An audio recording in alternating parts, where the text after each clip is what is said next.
All right. Well, right now I'm proud to have Adam Zern from Uncharted Lancaster join us on the show with his. He's got a great local history nugget for us this week. Adam, welcome. Thank you so much for joining us. Appreciate you being here. Well, thanks, Jeff. It's great to be here. I appreciate the invitation to come and talk to you. So, got a great story involving some awesome history here in Lancaster County. And today's story is going to center around Devil Dave Miller. And he was the eccentric sheriff of Lancaster County in the early 1830s, ran on the anti Mason political ticket, which basically was a single issue party, and that was to get rid of the Masons. So they didn't last real long as a party, but that's what he ran on.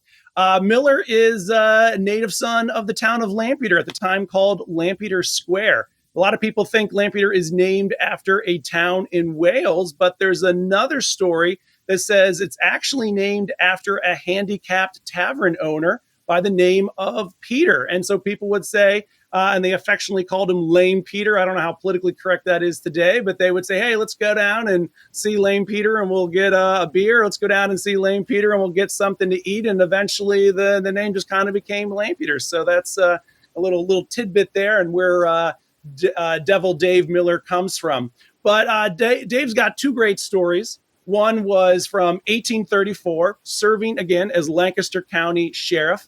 And he was trying to get to the courthouse in time to return a bench warrant. So imagine just riding up King Street on his horse, up the stairs of the courthouse, down the courthouse aisle to present that bench warrant to Judge Lewis before court was over. So definitely an interesting character, but a lot of people really liked him. But his big story was the following year in 1835. Again, still serving as the sheriff of Lancaster County. And that's when he helped three of his prisoners escape from the county jail. At the time, the county jail was where the Fulton Theater was. And if you go behind the building on Water Street, you can still see some of the original stonework. This would sort of be the view if you were on King Street, sort of standing right there at the corner, right by the barber shop, kind of look at the Fulton. That's what the jail would have looked like at the time. But three black slaves had been captured by bounty hunters and were waiting for transport back to the Carolinas.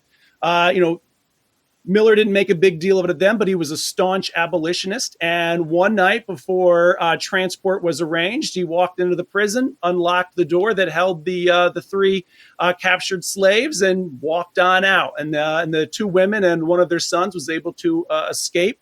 Covering for Miller, the one woman said that she had used a butter knife to kind of pick the lock and was able to escape for that reason. And it wasn't until years later, I'm not sure when, but my guess is probably after the Civil War, he admitted his part in the plot there to helping three of his prisoners escape. But I think it's a great story of people doing the right thing. In this case, even when it's against the law. Just to help people get free, get on the Underground Railroad, and continue north to Canada to live in freedom. Which a great story happened right here in Lancaster. That's very interesting. Very interesting story. Do we know anything about the freed? The two, you said it was two women, and one of them had a son. And one of their sons, yes, they were in the Lancaster area, and they'd been captured by these bounty hunters.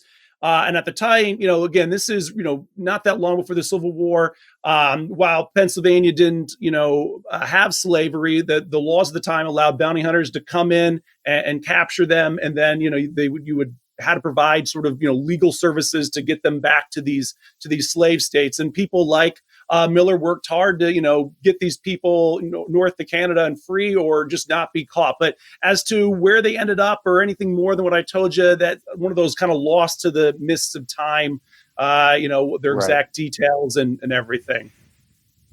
Yeah. Yeah. Do we have, that's a great little nugget. Any other little ones to go along with Devil Dave? I mean, that's a pretty wild nickname there.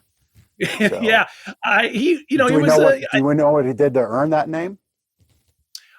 So he owned a hotel. So I don't know if he did a lot of and tavern himself there. So I don't know if he did a lot of breaking up bar fights or anything like that.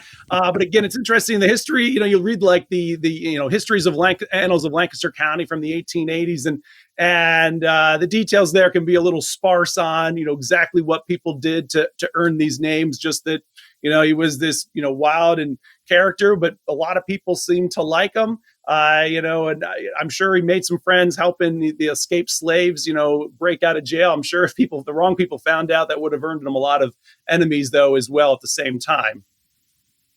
Yeah, yeah.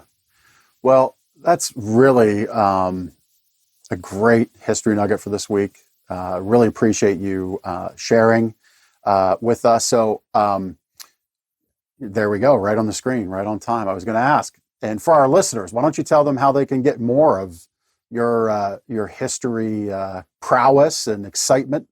How can they connect with you?